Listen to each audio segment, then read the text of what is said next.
that then with the political analyst Eusebius McKaiser. He's in Johannesburg for us. As Nomsa explained in her report, this started with a demonstration among supporters of Jacob Zuma in the Zulu nation, but it seems in recent days that it's less and less to do with that, and something different is at play here. What do you think it is? Christian, I think there are a number of motivations for the looting that we are seeing on television. And I don't think that one single narrative does justice to the confluence of factors that are at play. Some people might have as their proximate cause and motivation discontent that the former president has been jailed for contempt of court. Others might be opportunistic criminals.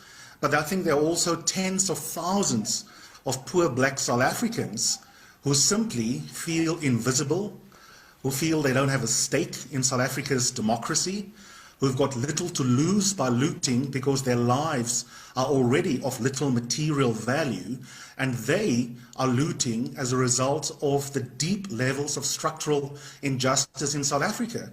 And in fact, I think we should also rein ourselves in the way in which we are framing this journalistically, because the language of criminalization and looting also is a bit of a reductive way of understanding the psychology of many of the folks that we are seeing stealing. Well, ultimately, that must flow from the top. And President Ramaphosa came to power pledging to reform the ANC and establish better governance in South Africa. Has he ultimately failed? President Ramaphosa has failed. And what we see today is ultimately not connected to Jacob Zuma's imprisonment. Jacob Zuma is the trigger for these events, but they have their roots in the slow degradation of the ANC-led state. The ANC state is technocratically inept.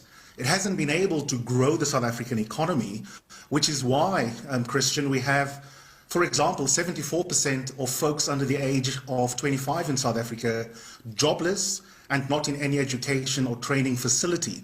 Now, when you have millions of young people with lots of energies and no sense of value and any reason for being hopeful about their futures roaming around, then of course they're going to be available to be used as political pawns by factions of the ANC, and independent of that, they've got good reason to not be scared of being arrested for looting, because after all, the status quo already condemns them to the margins of society.